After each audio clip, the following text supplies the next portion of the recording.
Get ready to say the Pledge of Allegiance, guys. I hope you know it. We're all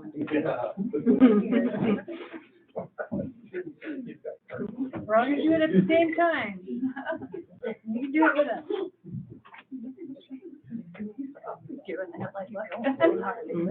All right. Meeting will come to order. I pledge allegiance to the flag of the United States of America and to the republic for which it stands, one nation, under God, indivisible, with liberty and justice for all. Thank you very much. Roll call. Here. Battle? Here. Kelly? Here. Durbin? Here. Eaton? Here. Ronnie? Here. Here. First up is minutes of October 11th, 2022. We have a motion. I move to approve the minutes of October 11th, 2022. Is there a second? All right, any discussion? Roll call. Battle? Yes. Kelly? Kelly? Yes. Durbin? Yes. Eaton? Yes. Ronnie? Yes. Whistler? Yes. Thank you. Warrants payable. Jen? Yes. What do you have for that? Move to approve warrants payable in the amount of $237,552. A second. Any discussion? I did just want to mention that in our packet, we received, figures from Danae on resort tax. Not all the Q3 figures are entered. She's about a month behind, so just to be clear about that. All right, any further discussion? Roll call. Battle? Yes. Kelly? Yes. Durbin? Yes. Eaton? Yes. Ronnie? Yes. Whistler? Yes. All right, next up is mayor's comments. I'll give you a brief flood update. It's not on the agenda, so I'll give a more full flood update at the next meeting. But Jim and Courtney and I have been in meetings for quite a long time now, and we finally reached a point where we got some good news, and that's that the Montana Department of Emergency Services is going to remove the debris that we have been waiting on. You know, finding out exactly what we need to do, who needs to do it, how it's going to be paid for. So, you know, my thing is, I believe it when I see it. It's supposed to begin closer to the end of the month, but I hope that at the next meeting I'll have some more news. They were very thorough in their discussions with Jim and I. I think that they have the knowledge and the know-how, and most importantly, the funds. So fingers crossed that moves forward with as few glitches as possible. Next up is the Urban Renewal Board appointment. Victoria Porter expressed interest in a letter that's in your packet. And so I'm going to appoint her to the Urban Renewal Board with council approval. So may I have council approval? Does anyone not approve? I'll move to approve. All right. Appointment. A second? Victoria Porter to the Urban Renewal District. All right, seconded. Any discussion? Roll call. Battle? Yes. Kelly? Yes. Durbin? Yes. Eaton? Yes. Ronnie? Yes. Whistler? Yes. All right, next up is, we have received a request to proclaim Small Business Saturday, the Saturday after Thanksgiving.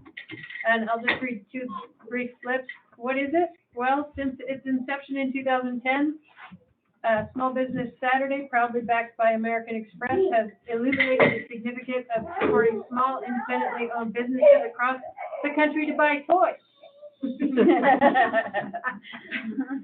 Falling between Black Friday and Cyber Monday, it's a day dedicated to supporting the diverse range of local businesses that help create jobs, boost the economy, and keep communities thriving across the country so they can buy toys. Why support it? Because it demonstrates a conscious commitment to the communities in which we live. It creates goodwill within the communities. And when we support small businesses, we help create jobs in local communities, preserve their unique culture. So please keep that in mind, and let's support our local businesses on the Saturday following Thanksgiving. And if anybody wants to see this, It's right here, and you can see it. Next up is the short-term rental committee survey, and I just would like to remind you that the city is conducting a study on how to deal with short-term rentals, and we would like to hear from you. And so that survey is available on our Facebook page. I believe, where is it? It is on the Facebook page, it is on the website, it is in the library, it is at the front desk here at City Hall. It's also posted with a QR code in various places around the community, including the post office and IGA and things like that. To date, we have received over 400 responses. It will be open until 11:59 p.m. on Saturday, November 12th, this Saturday. Next up on the agenda, it gives me great pleasure to turn the meeting over to Chief Strock for some awards.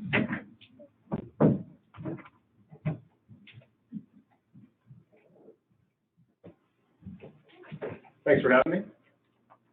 I'll go ahead and start off by giving October numbers. I believe 218 calls for service, nothing of note. Is there any questions on the month of October? Okay, like the mayor said, I will be giving out some service ribbons and awards tonight. I will start off with our field training duty assignments. I am pleased to present Sergeant Jordan Webb and Officer Landon Brown with their Field Training Officer Service Award ribbon. The field training program is one of the most crucial times in a newly hired police officer's career.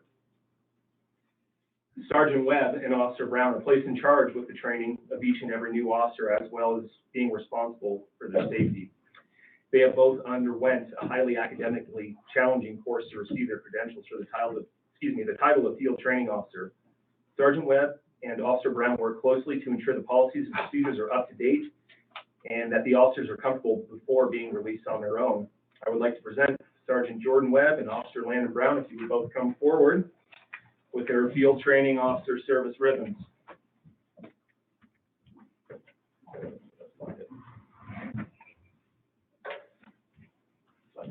Congratulations.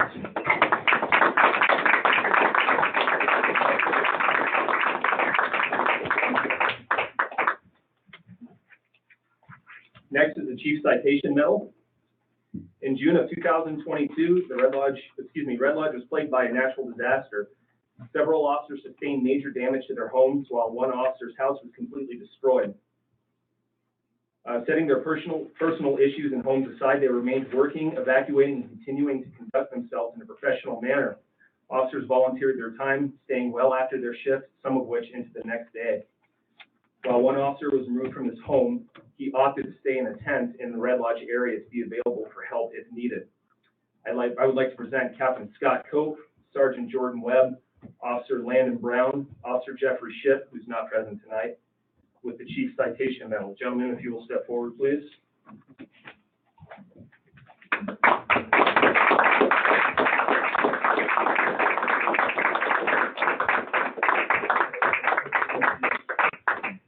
Congratulations.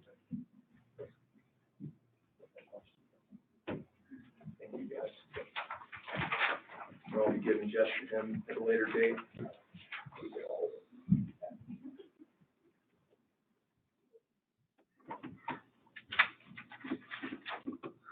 Okay, next is for the Outstanding Service Award. The Outstanding Service Award is being awarded to Sergeant Kelly Carrington, who is not able to make the meeting tonight, with the Carbon County Sheriff's Department, and Officer Landon Brown. Officer Brown had located an individual that was in dire need of medical help. Officer Brown was not called to the location, but found the individual through his own patrol route. Officer Brown was able to render medical aid. Through his training and actions, the male began breathing again, while medical personnel were en route. A large-scale investigation was launched, given the ambiguous nature of the scene. Without being asked, Sergeant Carrington was able to gain access to surveillance systems in the immediate area and close the investigation without question. So, Officer Brown, if you'll step forward, please.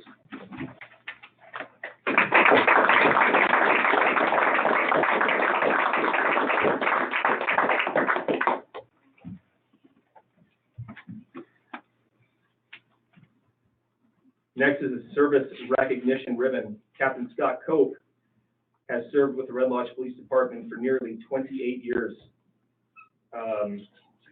I would like to recognize the Captain Selfless Service by awarding him with the Service Star ribbon. Congratulations.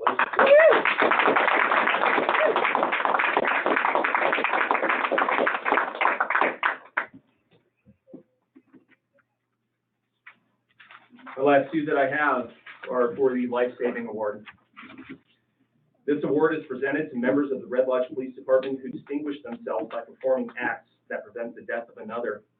On June 6, 2022, at approximately 6:14 p.m., Sergeant Jordan Webb and K-9 Officer Jared Vance responded to a drug overdose at a local downtown establishment.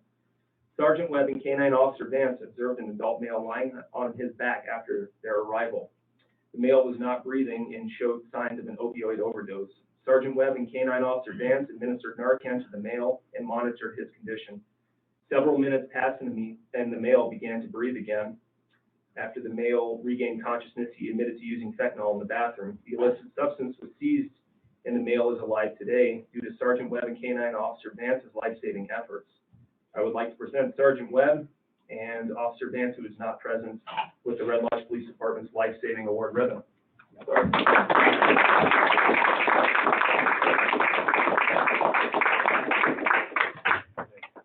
And that is all I have right now, unless there's any questions for me. Thank you very much. Thank Great job. you and the rest First of photo? the department. Sure. We supposed to hold all the hardware? Or? Yes, that's always a yes.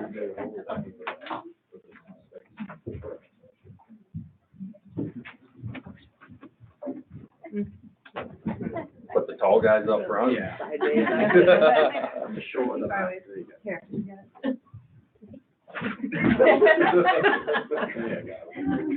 You good? That's great.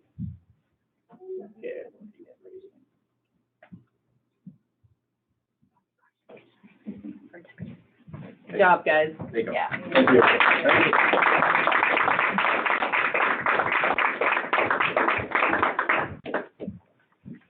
All right, thanks, guys, thanks for coming.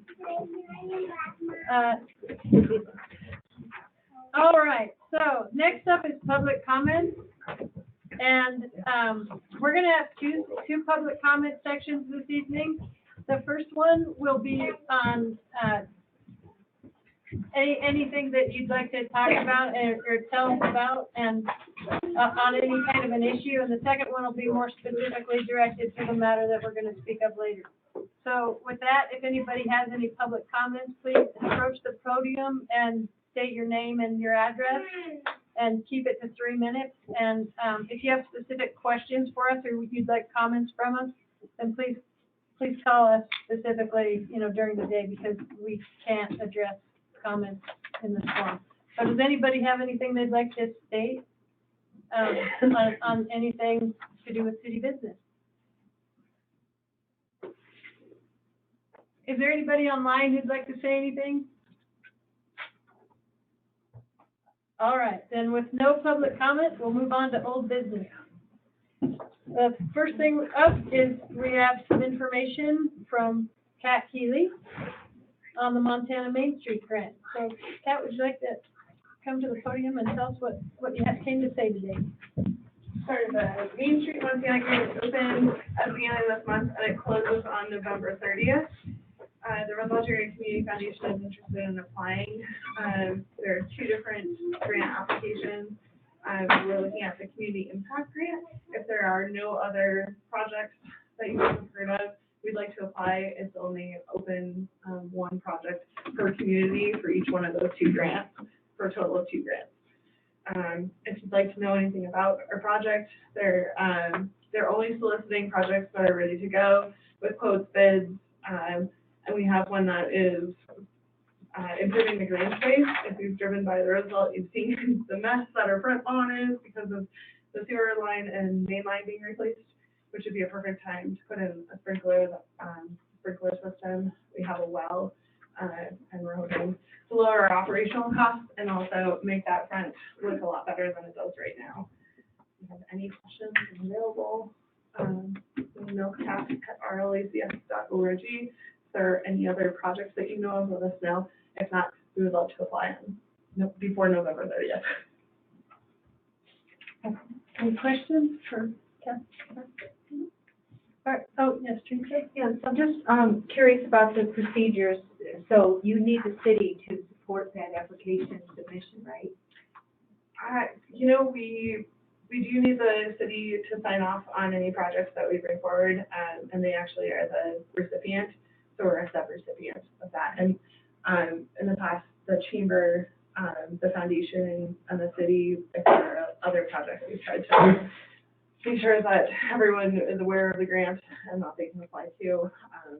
But right now, I think that we might be the only interested organization.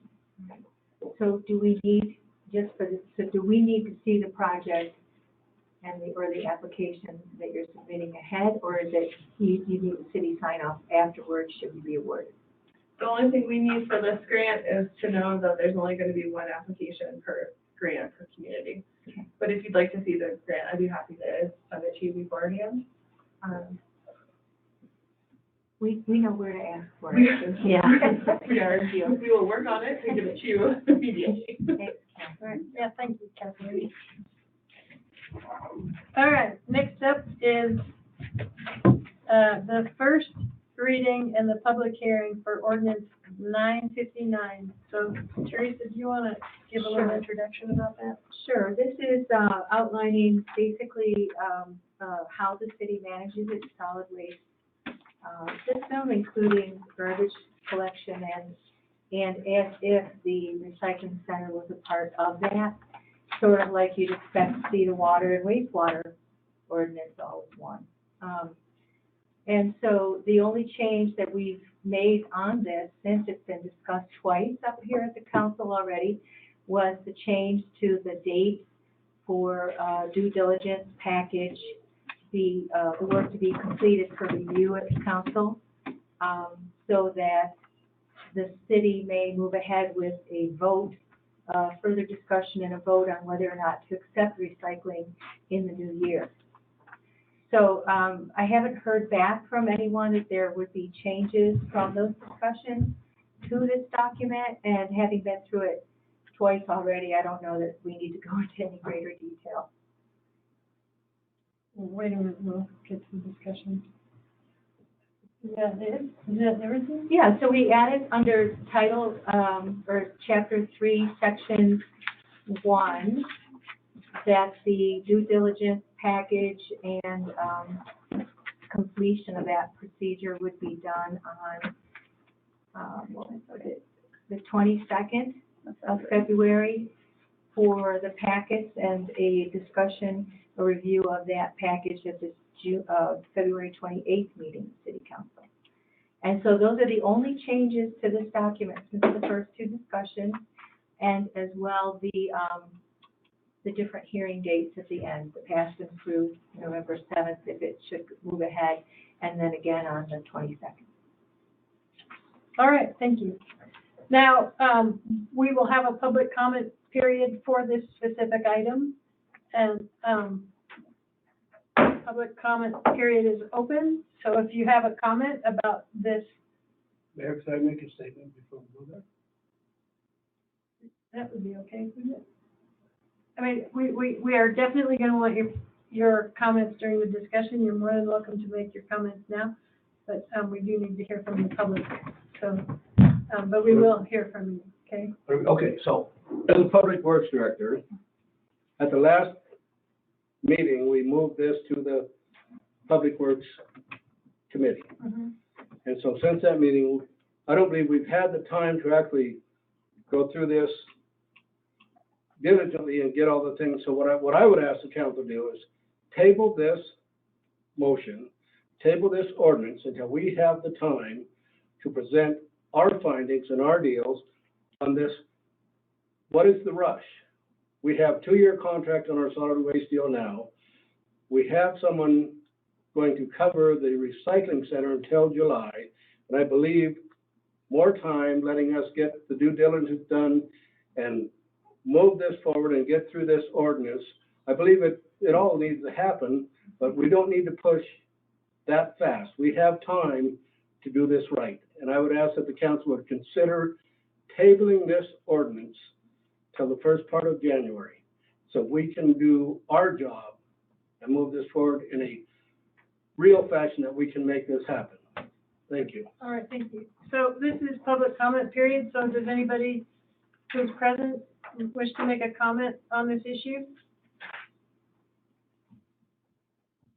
Gina Berghoff, Red Lodge, Montana.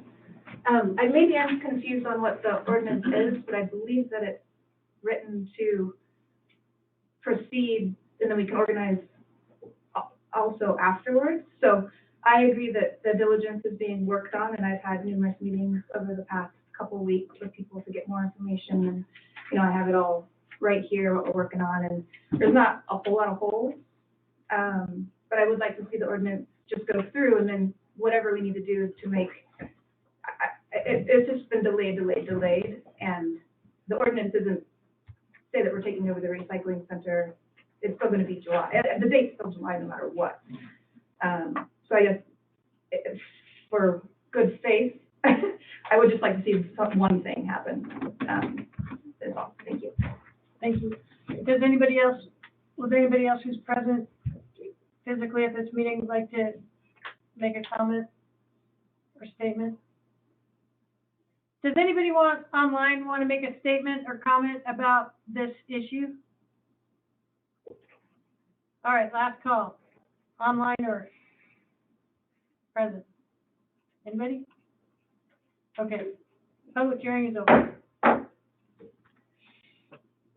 May I have a motion? I'll move to approve ordinance 959, ordinance by the City of Red Lodge establishing solid waste management system, including collection and disposal of garbage, adoption of a recycling facility for the collection of recyclable materials, and the addition of Title 14 solid waste to the city's municipal code.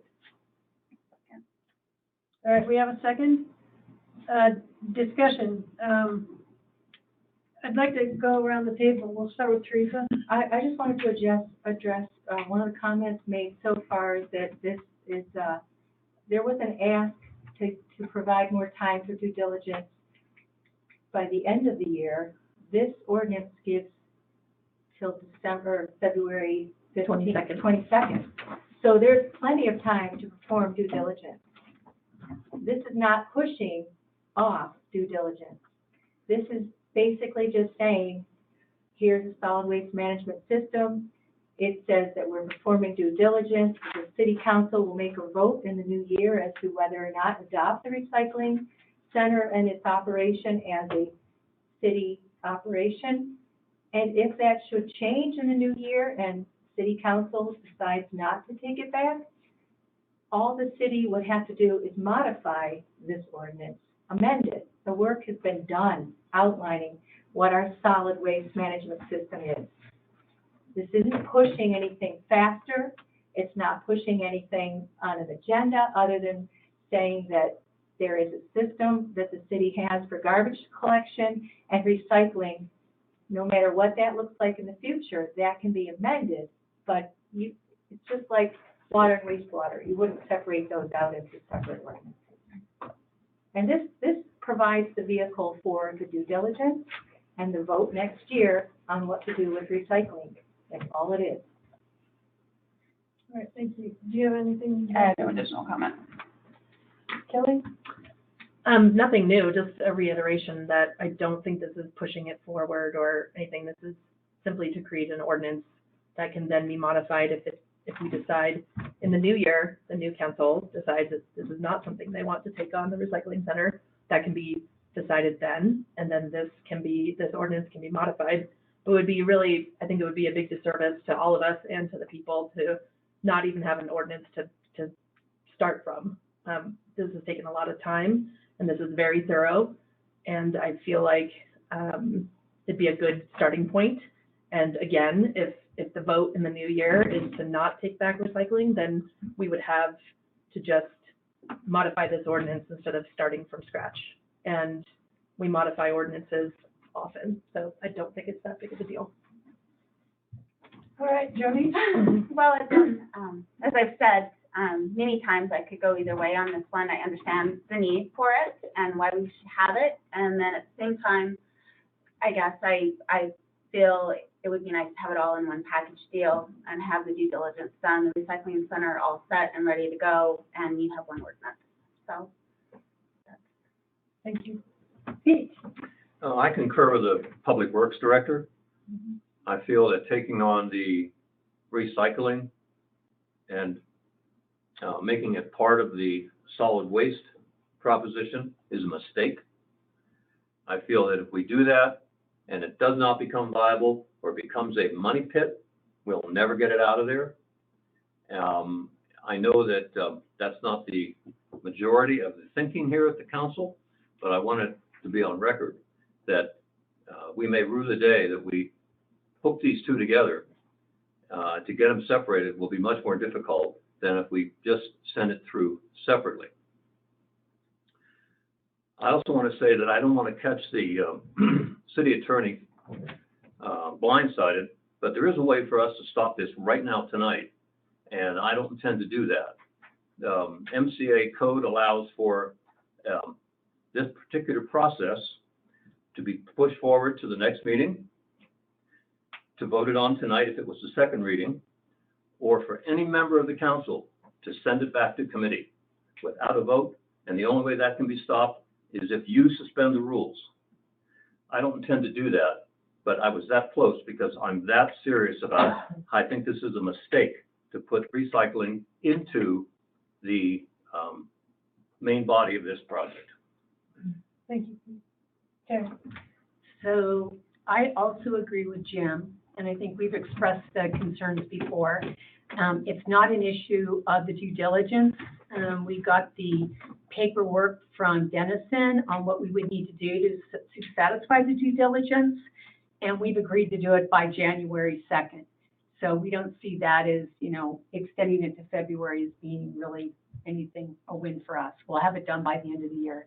The other thing we are going to be looking at as well is going to be other alternatives, both profit and nonprofit, to maybe take over that responsibility. Now, I don't know where that's going to go, but part of what we're going to be doing in the next 2 months is fleshing out the budget. We had a big discussion about that today, gathering the documentation, doing our due diligence, and looking to see what the best avenue would be for the citizens of Red Lodge, knowing that we want to have some recycling in place. So I just, to me, I guess the thing is I looked at the old thing that was written before on public waste, or not public waste, but on our waste ordinance, and it's been fine up to this point. So I just don't understand why this needs to pass now, and why we shouldn't just wait and bring this into our committee. We appreciate all the work that's been done, but let us do our due diligence, and then based on what happens there by the end of the year, revisit this and make sure this is crafted to align with what our committee comes up with. I mean, we're working very closely with Jim.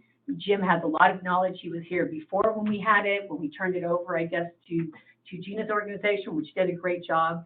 So it just seems to me it's putting the cart before the horse to do that now. That's my opinion. All right, does anyone have any further comments? May I comment on that? No, Radio. I don't think so.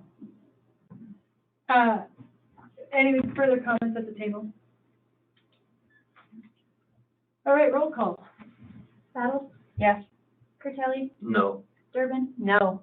Eaton? Yes. Bonnie? No. Whisper? Yes. 3-3. All right, well, I'll vote yes. Gee, what a surprise. It's garbage, guys. All right, Get emotional. thank you. Next thing on the agenda is ordinance 960. It's a draft use of city-owned property, and it's only up for discussion. Kelly, would you like to introduce that? Sure. So last time we had a great discussion about this, and there were lots of, several questions from not only the public, but from standing committees and suggestions and edits. And I did email you guys earlier. I apologize for this not making it into the packet. It was supposed to be in the packet. But we did make a couple more edits to the ordinance at the Land Use and Planning Standing Committee today. So I guess what I'd like to do is just quickly go through, the questions and the answers from last time so that people, so everyone can understand what we've done to hopefully satisfy people's, questions and to make some edits that make the ordinance better, which is what we're trying to do here. So the first one was a request for, I think it was from the admin committee to add a provision for public comment. So if it goes straight to the city admin or staff or mayor, it may never be announced to the public and then them not given the chance to voice opinions about it, pro or con. So what we did today, we just made this change today during the Land Use and Planning Committee. We added to section 885 application in H. Lots of letters, lots of numbers. But at the very end, so that would be on page 5, towards the bottom, right above actually where it says review process, we've added H, which says when an application is received, the city authority will announce it during the subsequent council meeting in the mayor's comments. So then that would make it known to the public that that a event permit has been received, and then they can then give their comments if they wish, either during that council meeting or by letter or all the regular channels. So we did that. The second one, need to provision if there's a conflict of application. So if there's two applications that have the same dates or overlapping sites, and determine how to handle. And you know, they were asking what are the rules around submissions and conflicting requests. Once we make an approval, we can't retract it. If another application comes in later, that's not fair to anybody. But what we would encourage the applicants to work together to see if they want to, you know, request their modifications to their own applications or amendments to accommodate the other event applicant. We didn't feel like an ordinance was a place to spell out this huge long thing of what would happen and what could happen, and it just seems like it would go on forever and ever. So that is something that perhaps could be detailed a little bit in the application itself. Another recommendation from the admin committee was to remove the time requirements from the ordinance and state only within each of the different types of applications. So we did notice that there was a couple places that said 15 days and then some 45 days. So we just made them all agree at 45 days. And we did talk about how we need to keep those time requirements in the ordinance, because if it's just on the application, then it's just a guideline. It's not an actual rule. So if you want it to be an actual rule, it has to be in the ordinance. This next one was great. There's no clarity about how long the city has to respond to an application with approval or denial, that we need to set an expectation, which is totally true. And so we added a 30-day turnaround for the city to respond. So that's in section A under review process. So that's actually right below where we just were, the bottom of page 5. We added that the very first sentence says the city authorities shall respond to the event applicant within 30 days of the application submission. So that was a really good suggestion. That's something we definitely had overlooked. So,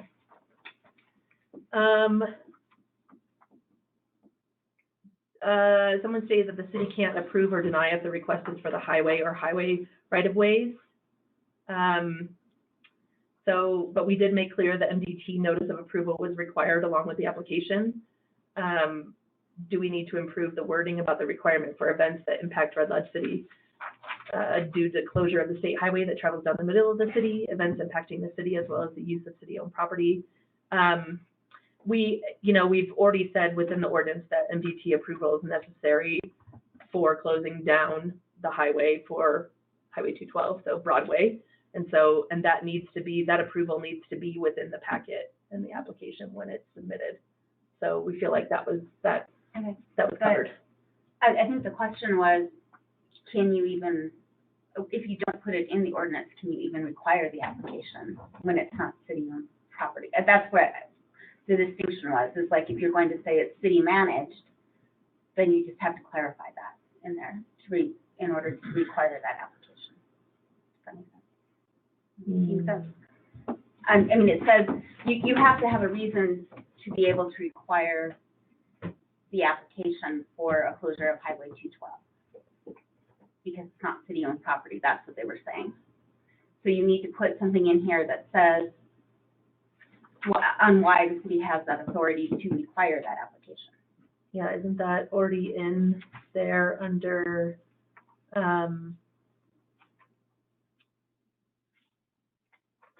application, 885 application? And it might be, I'm just saying that Yeah. that's what we were To talking receive about. a permit, the applicant must submit an application to the city authority on a form approved by the city. The applicant must provide the following information and, number 18. Okay. As use of Montana Department of Transportation highways or rights of way are subject to their review and correspondence, approval or acceptance of the request from MDT must be included with the application. Okay, I understand. It just doesn't really clarify it to me that we're stating that we have that authority to require that application. Does that? Yeah. Yeah. Maybe I'll rephrase for you. I think what Jody's trying to say is, if Yeah. it's not city-owned property, Right. then we need to delineate in here why someone would still need to fill out an application for us. Thank you. When it says the definitions of city property, means any owned, controlled, managed, and or maintained properties, including streets, rights of way, sideways, blah, blah, blah, including that portion of Highway 212 located within the city limits of Red Lodge. Okay, so you have it in the definition? Yeah. Okay. Okay. Thank you. Sure. And then, it also, one of the whereases is whereas State Highway 212 runs through the center of the city, and events that close the highway or restrict right-of-ways impact the city, its local and through traffic, commerce, and potentially public safety. Thank you. That's Thanks. Sorry. That's Sorry, it okay. took a while to get to that. Okay. The next one was, can we break down and show tiered uses and events in the applications or indicate procedures for either reservation or application based on those tiered uses? So we've talked about this about, should it be the same application for reserving the,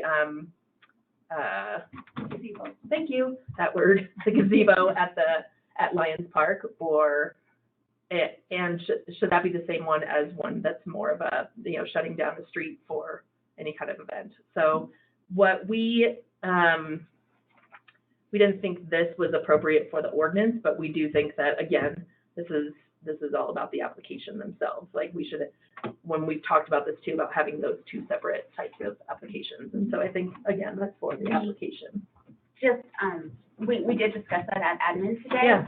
And the mayor was there as well. And, her preference was to have one application, but you would fill out the top part with all your information, and then it would say, are you just reserving the gazebo for 2 Sure. hours? And then if so, go to section F and fill that out. You don't have to fill out the whole application.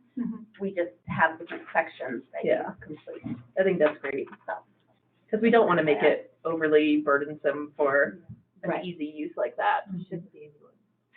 No. It won't be, it'll be in the application. Yeah, and so, again, I think that's a great place for that kind of stuff. But we would like, one thing that we thought, if we could, that we talked about today in the ordinance would be if it is under a certain number of people, that perhaps we could waive that 45-day requirement to take into consideration like something that goes on at a park. It's not a street closure, there's under 25 participants, like a birthday party.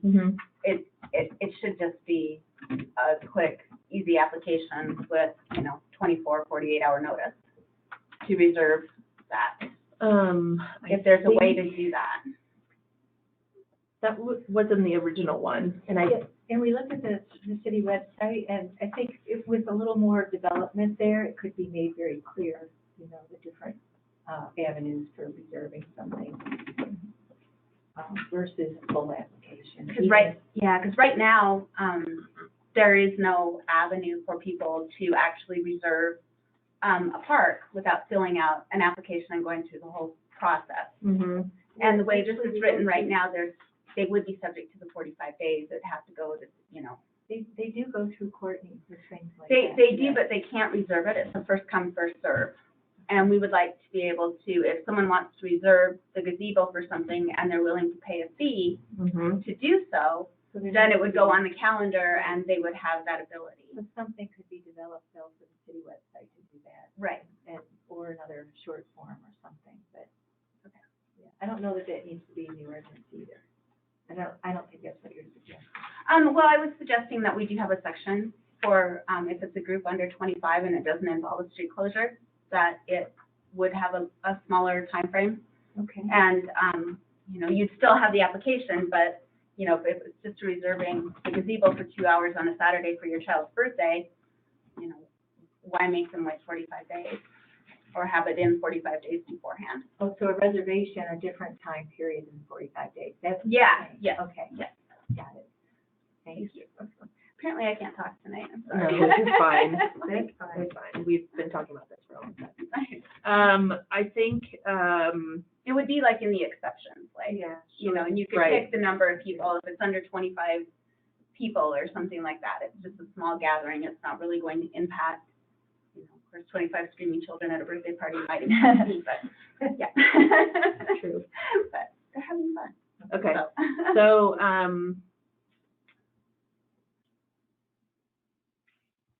I'm not seeing,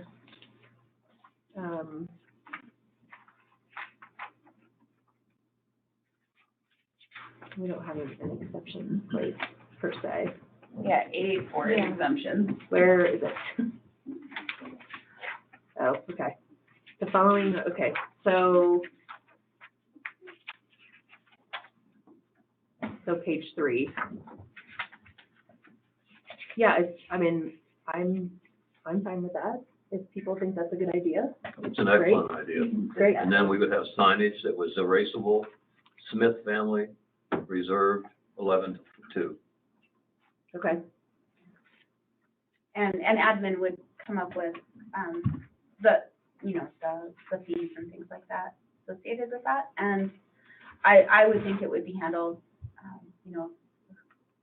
I know we don't really have a parks department, but, Courtney has been in charge of. It just shows the flexibility of the city to Mhm. accommodate guests quickly. yeah, But what's the timeline you're proposing for that?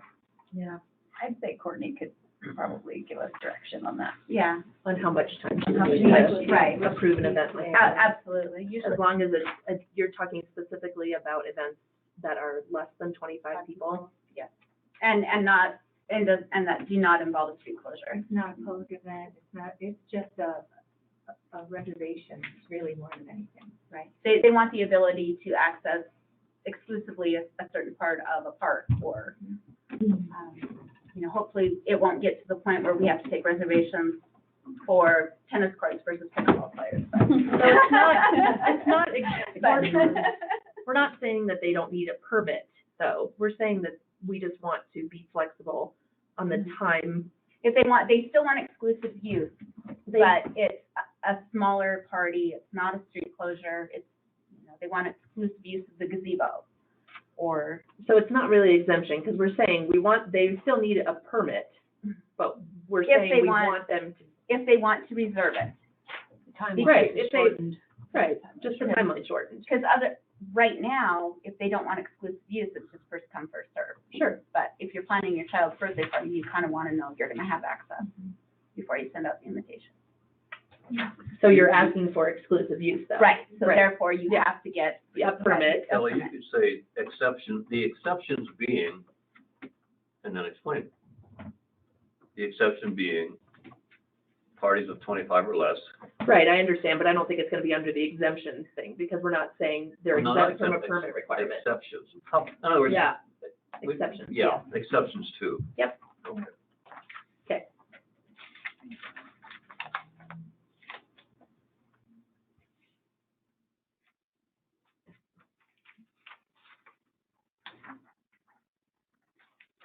And then, we also talked to admin about, a little bit more about like the MOUs that, Mhm. Courtney is establishing. And, kind of felt like there's a possibility of having a few more of those MOUs. The mayor, I don't know if you want to kind of talk about that a little bit, what you were thinking? Sure, well, an MOU would be for council approval, but for annual events that we all know and have always supported, then those events could apply for like a 5-year MOU so that they don't have to come back every year, because that gives us a point of contact, you know, directions, you know, things that, I mean, we don't have to do this every They year don't for have to be on a repeated application. Christmas stroll. Right. I mean, they're tried and true, vetted. 4th of July parade. We were talking about this in land use and planning, and we mentioned farmers market. What do you do? An MOU would be perfect for them, because you know that every summer they're gonna reserve a certain amount of time for use of lions, for the public. You know, so if they had an MOU, we would know. They don't have to apply and then pay the fees. You know, we argue about that every year. Well, how do they just an application for every weekend? So an MOU is a good example. Farmers market is a good example for that use. On the rodeo event. Yeah. Because they use parking, the city land for parking, and if we entered an MOU with the rodeo association, they wouldn't ever have to apply for that, we just know they're going to use it. Type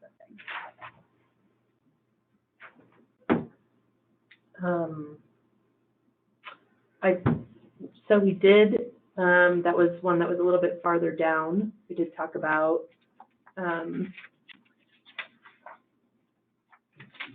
User groups. yep, user groups, MOUs. Next one, actually. So are there exceptions in our priorities to groups or user group MOUs? Do they need to start reserving or applying for reservations or events at their own facilities or within park grounds they use? No. What about schools? No. They like the send off and welcoming home teams is not a planned event, it's a spontaneous event. Conflicts with events and user groups depends on terms of the MOU and the user group ownership and control of recreational facility on the park's grounds, but not owned by the city, like the ice rink or the observatory or rodeo association. So I think, so the comment is just that there could be more MOUs. I would say at council, or yes, that we just add something in there that, future MOUs can be entered with council approval or something like that. However, I don't know how you guys want to say that, or, I mean, we approved the MOU with the rodeo grounds, the rodeo association for a year's worth of their events up at the rodeo grounds. So they wouldn't have to come and ask to park on the city land every time they had an event up there. And that was an interim agreement, Right. because we were in the midst of this, but the idea is the same. Where did we add the stuff about the MOUs, Teresa? Do you? I'm trying to think, I don't, my notes can show where we added it. I think it was just that,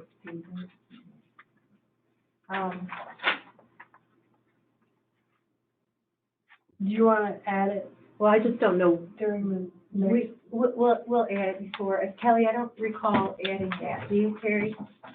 No. I think we're gonna have to go back and plug that in, because I remember talking about we it. ended also talking about, what about repeated and frequent Right. users? And then we thought that the MOU would be an appropriate place to state that it's an exception as well. Right, applications or events that are gonna be continuous, frequent, over and over, without change, and for a fixed number, you know, they could craft an MOU and then set it for a fixed number of years to be reviewed by council periodically. Right. And every year they would still, you know, list the city of Red Lodge on their insurance certificate, so we'd get the proof of insurance from them, and they would update any users or any contact information, so we have that on file Right. all the time. Do you want to pick out the things that we would like to comment on, and then we can post this? So list? really quick, it says exemptions, 884 exemptions, page 2. The following activities are exempt from the permit requirements. Organize activities by user groups using recreational facilities under their memorandum of understanding, MOU with the city. Okay, We did 884D. Groups that want exclusive use of a recreational facility holding an MOU with the city need to coordinate directly with the user group.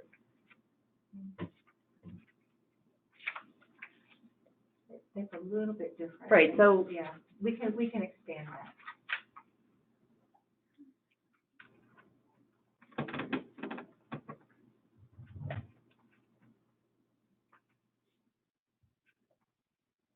We were talking about, so for instance, Red Lodge Ice, they set up that equipment and they put it in the park, but it's their equipment for games and practice and things like that. But what if somebody else decided they wanted to use it? So they'd have to work that out with the user group, right? And ask for a reservation or to hold, a dedicated time for their purpose. So that's not something the city would facilitate, but a person or an applicant would have to work that out with that MOU group, right? City can't manage every single thing that's out there. kind of along these same lines, reservations for features within parks, personal use versus exclusive use for events.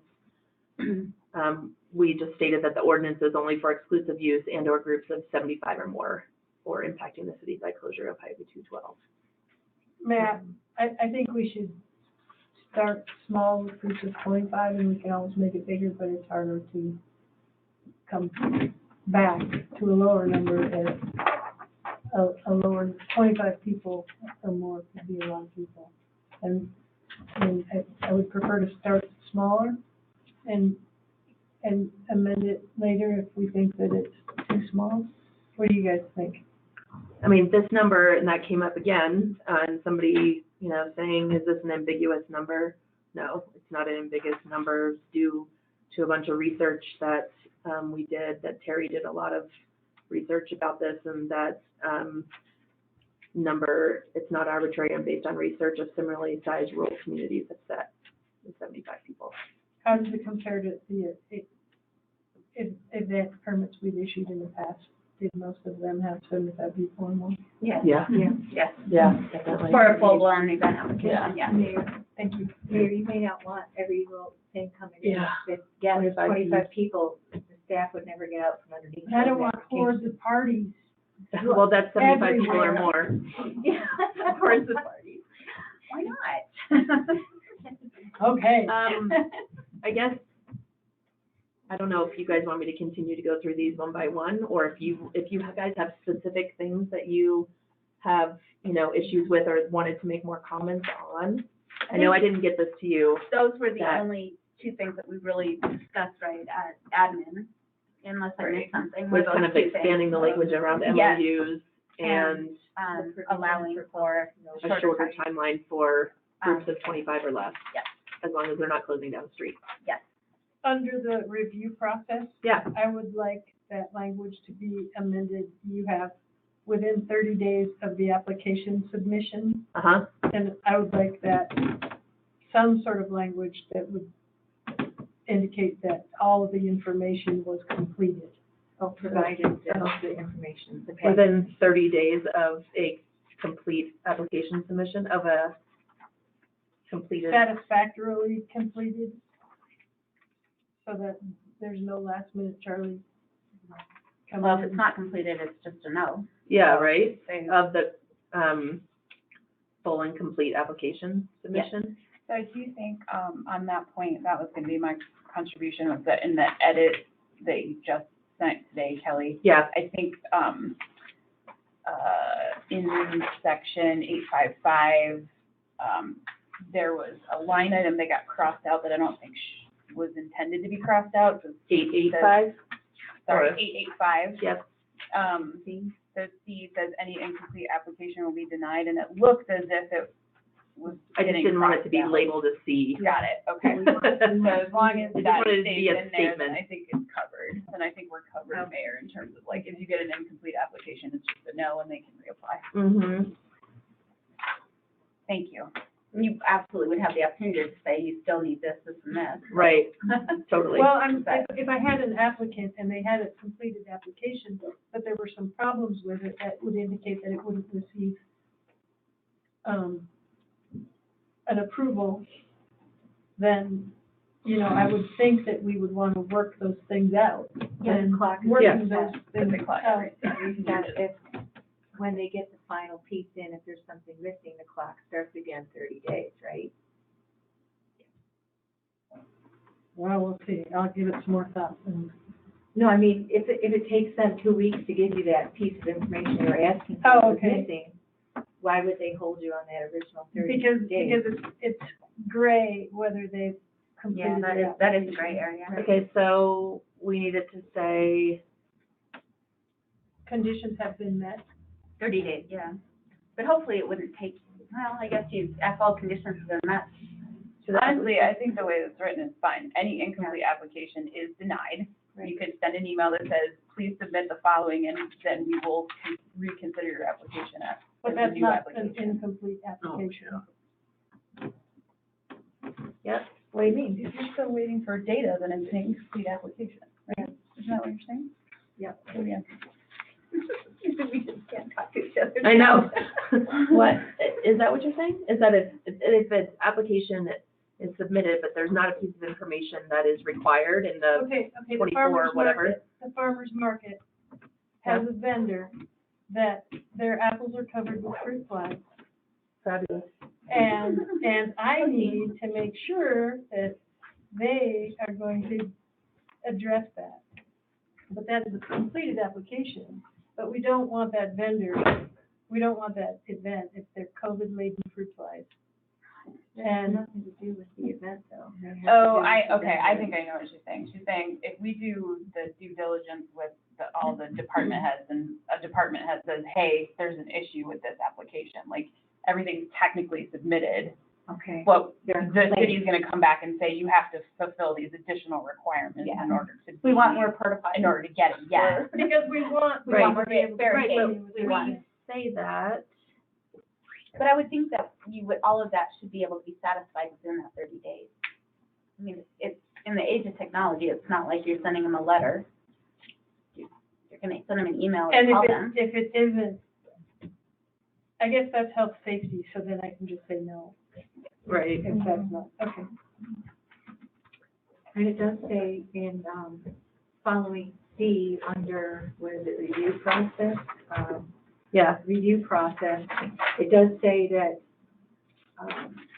after a denial of a permit, applicant can make the corrections, right, and reapply, and then, Or that they should may- also cover them, and then we added, or may appeal to city council, right?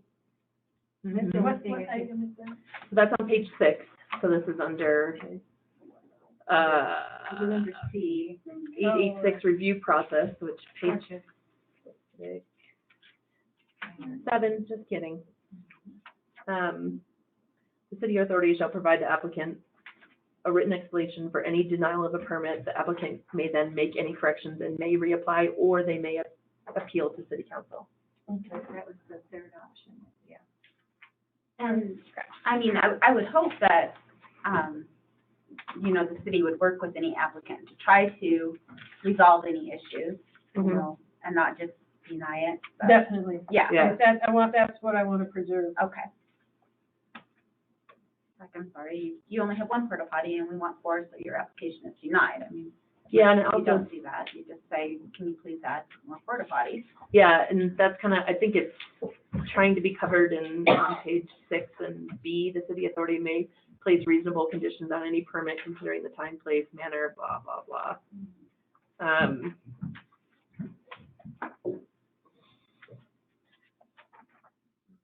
Are we done with that one? I think so, so unless there's any other,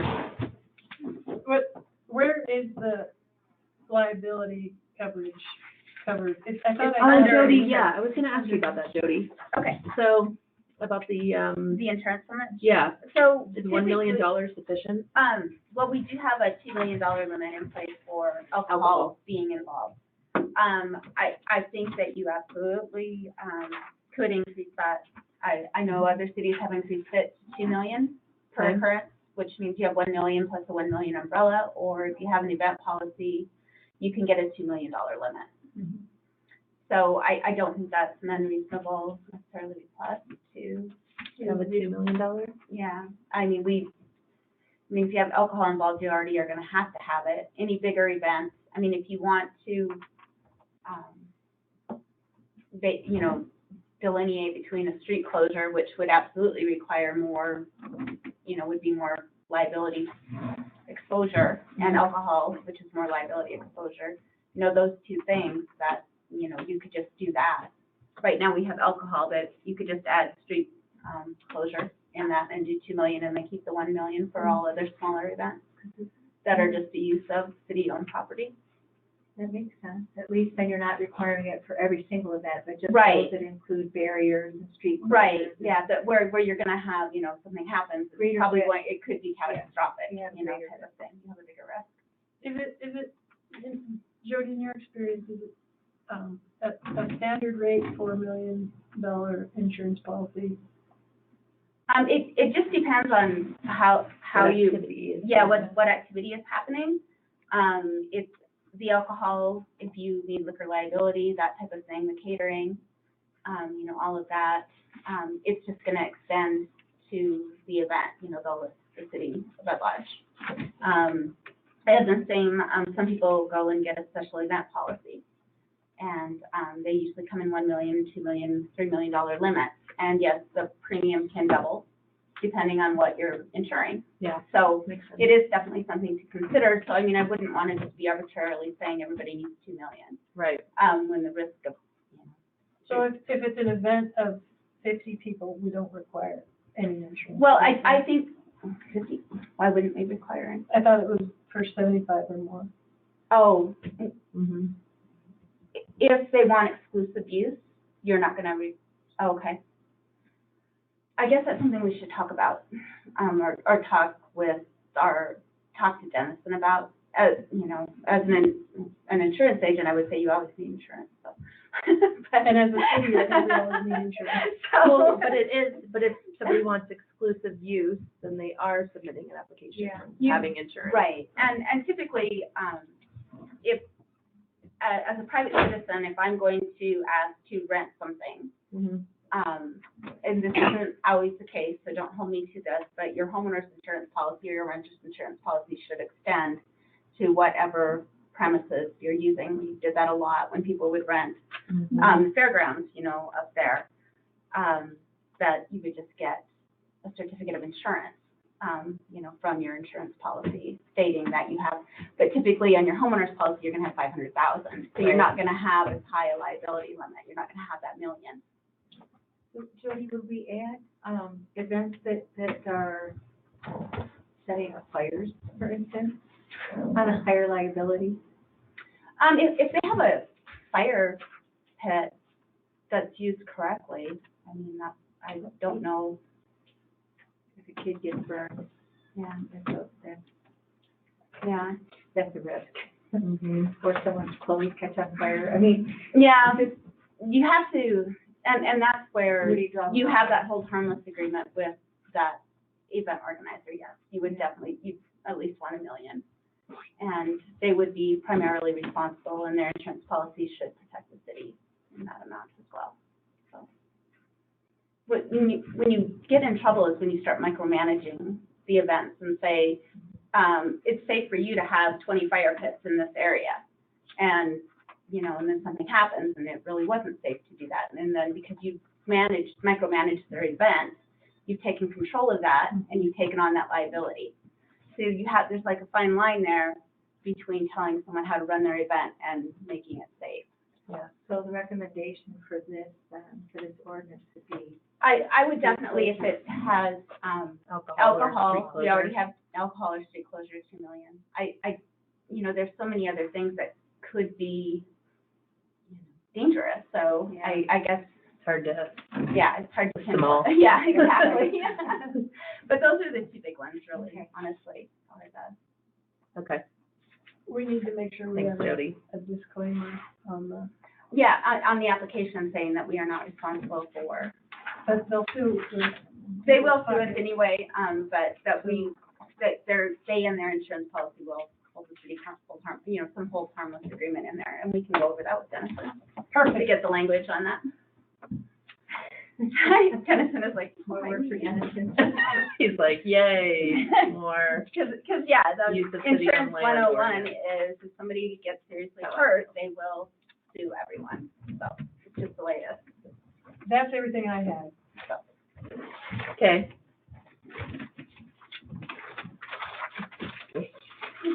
We bored everyone to death. I know. Yeah. We have another whole hour to go. But we're getting down there. Is that all the comments on this? It doesn't mean that we can't have any more comments, but, But I kind of need those comments by next Monday, Okay. in a week, because I do want this to be first reading next time. Okay. So if you guys do have any additional comments or suggested edits or feedback, anybody, public out there, please get it to me by next Monday. which is the 14th. One more week. And I would suggest on the insurance part, not just going off what I just said. Yeah. I would probably contact the city's insurance carrier and ask them what they suggest, Okay. since they are your insurance carrier too. So, Okay.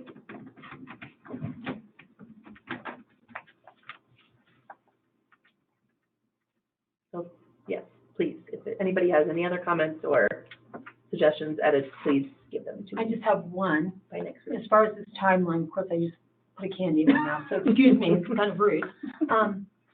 What is gonna be the timeline then for the application?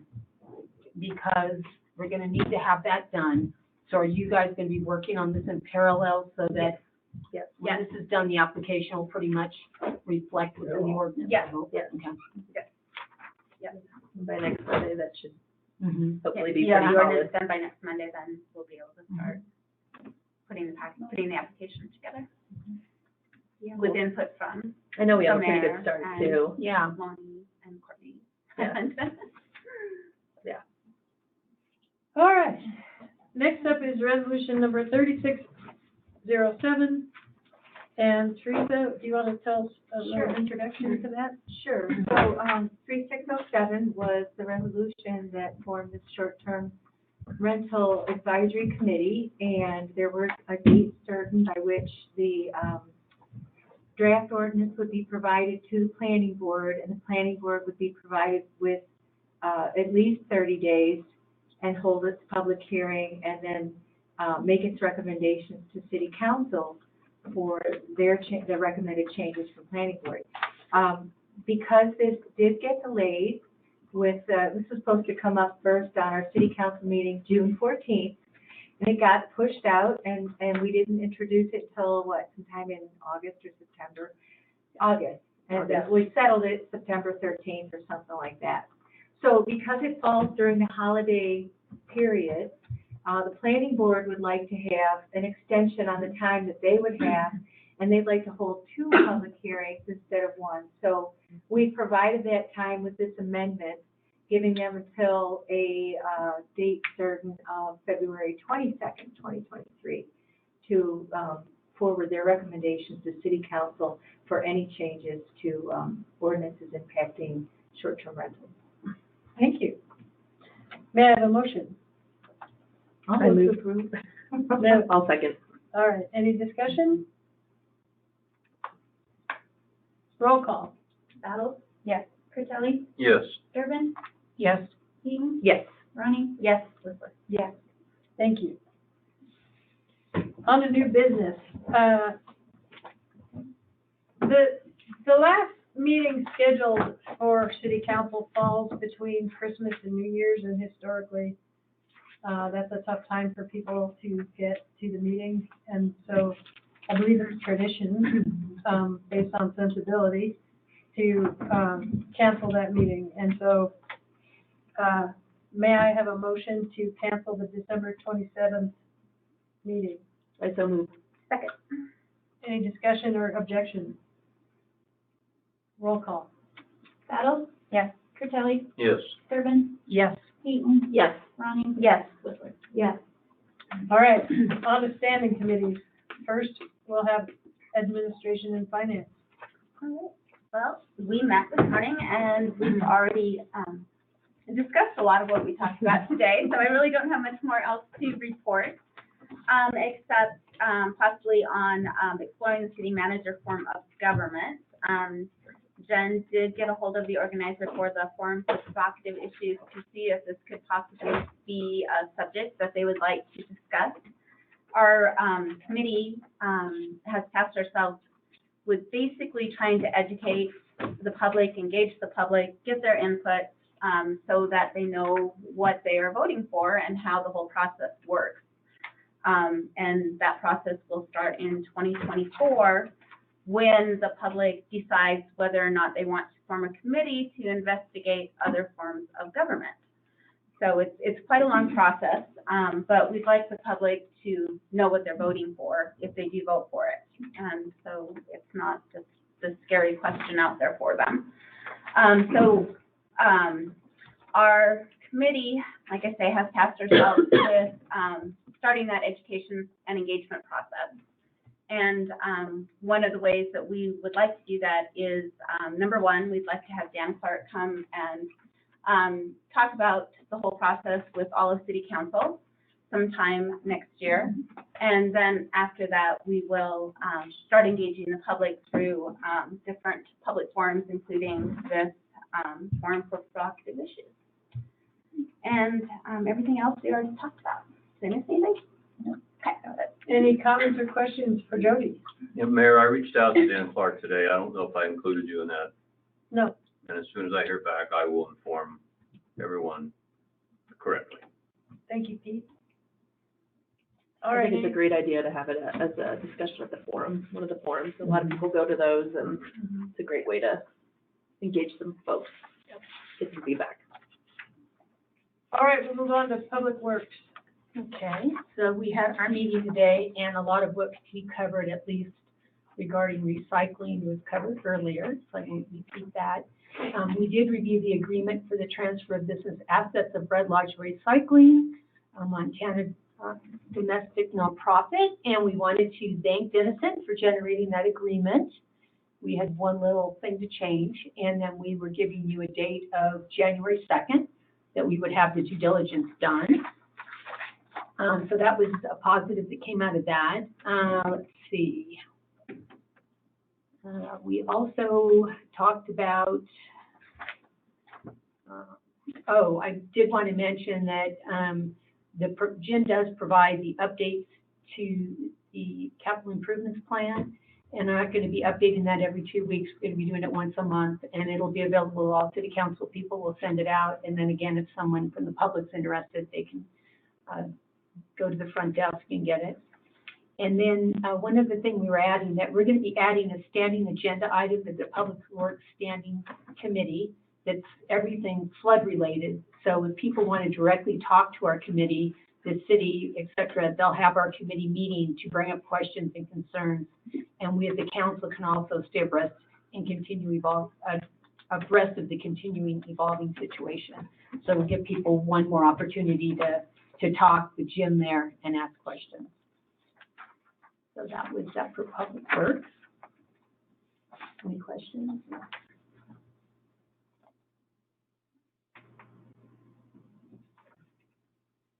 The flood information we do get out as much as possible, as soon as it happens, and we do ask that people call City Hall directly to find things out, so,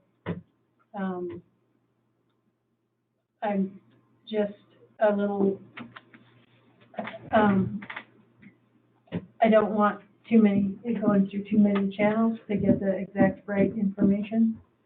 So just keep that in mind with, and I need to know if people have a certain comment, or we need to make sure that those questions get answered. So please don't hesitate to tell them to call my office or City Hall for those things. Yeah, obviously, we would not be telling them things that we do not know the answer to, you know. I think it's more just an opportunity for the committee to stay abreast of what's going on, information from you and Jim.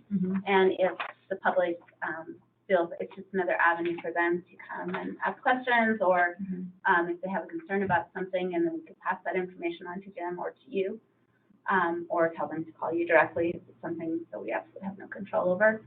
And, and then to give our support to the Public Works Department on anything that we possibly can flood related, especially, if we do need to end up forming some type of action plan or something like that for next spring, we could help do that.